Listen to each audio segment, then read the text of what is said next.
pessoal, chegamos ao quinto vídeo da nossa série de videoaulas. Na aula de hoje, aprenderemos a representar o corte transversal do nosso projeto. Não se esqueça de anotar suas dúvidas para postar nos comentários. Vamos começar. Em nossa última aula, falamos sobre os elementos que compõem os cortes, como são gerados e explicamos passo a passo como produzir o corte longitudinal de nosso projeto. Hoje, veremos o passo a passo para produzir o corte transversal do nosso projeto. Diferentemente do corte longitudinal, que passa no sentido do comprimento da casa, o corte transversal passa pelo sentido da largura. Fique atento, pois conforme já falamos, é preciso indicar o sentido de observação do corte. Em nosso exemplo, estaremos observando a edificação a partir da parte frontal para os fundos. Dito isto, vamos ao passo a passo desta representação. Para a produção desse desenho à mão com auxílio do instrumental técnico, precisaremos inicialmente produzir uma nova prancha. Por se tratar de um desenho menor que o corte longitudinal, iremos produzir uma folha A4 com orientação paisagem. Fixaremos a planta baixa em nossa prancheta com fita crepe, deixando as setas de orientação do sentido de observação do corte apontadas para cima. Não se esqueça de garantir no momento da fixação da planta baixa que as linhas horizontais desse desenho estejam alinhadas com a régua paralela. Esse procedimento garantirá os alinhamentos para o desenho que iremos produzir. Sobre a folha da planta baixa, posicionaremos nossa folha A4, já com as margens e carimbo prontos, e também a fixaremos com fita crepe sobre a prancheta. Nós teremos a linha de corte como referência para marcar o nível do nosso terreno. Certifique-se de que no momento de fixar essa nova folha na prancheta, haja espaço para desenvolver todo o desenho. É bom verificar a altura máxima de seu desenho já na escala em que se deseja desenhar e ver se há espaço para o desenvolvimento deste em sua folha.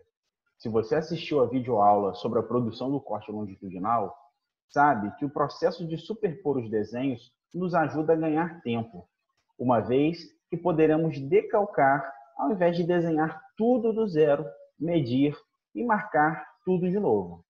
No caso do corte transversal, rebateremos as larguras da edificação já desenhadas na planta baixa. Para facilitar nossa visualização, eliminarei da planta baixa todo o trecho anterior ao corte, pois este não aparecerá na representação. Inicialmente, desenharemos sobre a linha do corte nossa linha que representará o nível do terreno. Lembre-se que iniciamos os desenhos com linhas finas, definindo suas espessuras definitivas ao final. Após marcar o nível do terreno, iremos rebater todas as linhas que representam os muros e paredes cortados, além dos limites dos beirais e elementos em vista, ou seja, aqueles que estão após o plano de corte, como as portas do quarto e cozinha, e a parede que divide a sala do quarto dos fundos. Esse rebatimento deve ser feito com auxílio de um dos esquadros, que deve estar apoiado sobre a régua paralela. É fundamental garantir a perpendicularidade entre essas linhas para obtermos um bom resultado em nosso desenho. Até este momento, repetimos o mesmo processo de representação do corte longitudinal. Porém, agora, na marcação das alturas, faremos algo diferente. Pense comigo. Você já percebeu que todos os desenhos conversam entre si e que as informações se complementam, não é mesmo? Por que, então, ao invés de remarcar todas as alturas nesse desenho, não utilizamos o desenho do corte longitudinal já pronto para simplesmente rebater suas alturas para cá? Isso é o que faremos. Neste processo, será necessário alinhar nossos dois desenhos. Com o auxílio da régua paralela, vamos nivelar e fixar a prancha que contém o corte longitudinal, ao lado da prancha com o corte transversal. Após esse procedimento, basta deslizar a régua paralela para cima e para baixo, para rebater as alturas de um desenho para o outro. Este processo, quando bem executado, diminui as chances dos desenhos apresentarem diferentes dimensões, uma vez que estas são marcadas apenas uma vez e rebatidas para os demais desenhos. Rebateremos então a altura do pé direito, a espessura da laje, a altura das vigas, muros níveis dos pisos da sala e cozinha, profundidade das fundações da casa e muros. Rebatidas todas as alturas, iremos agora representar nossa cobertura. Aqui vamos fazer uma pequena pausa para relembrar a representação de elementos oblíquos, ou seja, inclinados, em projeção ortográfica. Observe esses dois conjuntos de vistas ortográficas. Você conseguiria me dizer com certeza que figuras tridimensionais elas representam? A vista lateral esquerda está faltando, mas a princípio parecem representar uma mesma figura, não é mesmo? E se eu te dissesse que estes sólidos são diferentes?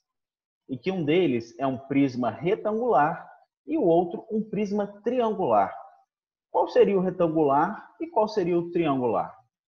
Sem a vista lateral esquerda, fica difícil acertar. Poderia ser qualquer um dos dois.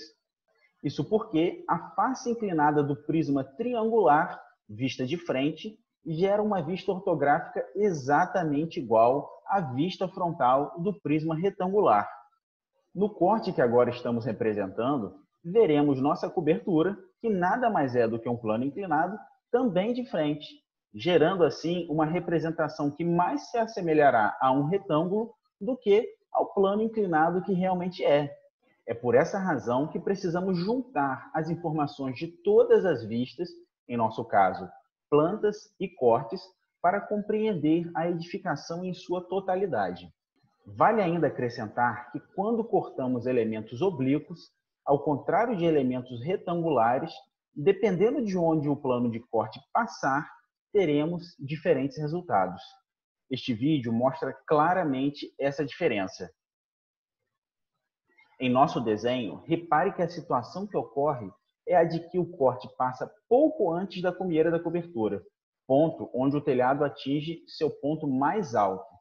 O resultado em nosso desenho será a representação de um pequeno trecho onde veremos o telhado propriamente, trecho que preencheremos com uma achura vertical, representando as telhas, a linha da cumieira, ponto mais alto do telhado, além da espessura do telhado cortado.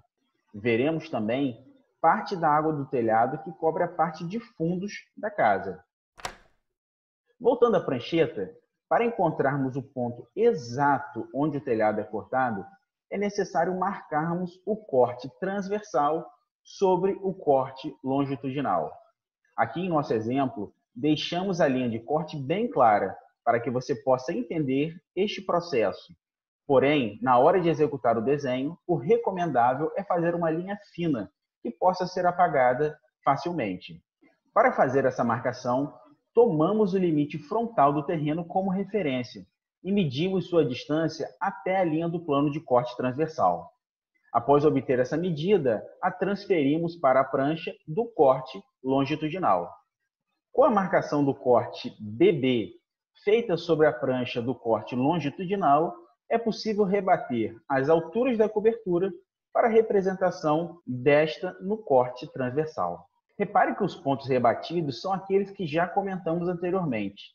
Contando de cima para baixo, temos 5 pontos rebatidos. O primeiro é a linha da cumieira, ponto onde o telhado atinge sua altura máxima. O segundo e o terceiro representam a espessura do telhado cortado pelo plano de corte. O quarto representa a linha gerada no encontro da parte inferior do telhado com a alvenaria de vedação entre a laje e o telhado. E o último ponto determina o ponto mais baixo da cobertura, visto apenas nas laterais da edificação, uma vez que esta linha fica encoberta em parte pela edificação propriamente.